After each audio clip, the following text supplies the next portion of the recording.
आज आपण बनवणार आहोत हिरव्या वाटाण्यापासून मस्त असा चविष्ट नाश्ता। चला तर मग रेसिपी पाहूयात। सगळ्यात अगोदर मी इथे 1 वाटी हिरवे वाटाणे घेतलेले आहेत, रात्रभर भिजत घालून ठेवलेले। त्यानंतर मिक्सरच्या भांड्यामध्ये 1 वाटी हिरवे वाटाणे घ्यायचे। त्यानंतर त्यामध्ये कोथिंबीर घालायची आहे मूठभर। त्यानंतर हिरव्या मिरच्या घालायच्या, तुम्ही कितपत तिखट खाता त्या प्रमाणामध्ये। त्यानंतर 1 इंच अद्रकचा तुकडा घालायचा आहे।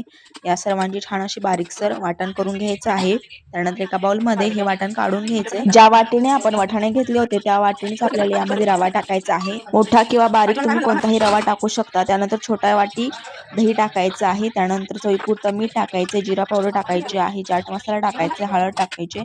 या सर्वांना छान असं मिक्स करून घ्यायचं आहे। त्यानंतर उकडलेले 2 बटाटे घ्यायचे, सर्व मसाले टाकायचे, कोथिंबीर टाकायचे, छान असं मिक्स करून घ्यायचं आहे। त्यानंतर तव्याला मस्त असं तूप किंवा बटर लावून अशा प्रकारे आपल्याला वाटाण्याचे बॅटर टाकायचं त्यामध्ये। त्यानंतर आतमध्ये बटाटा आणि चीज भरून छान असा आपला नाश्ता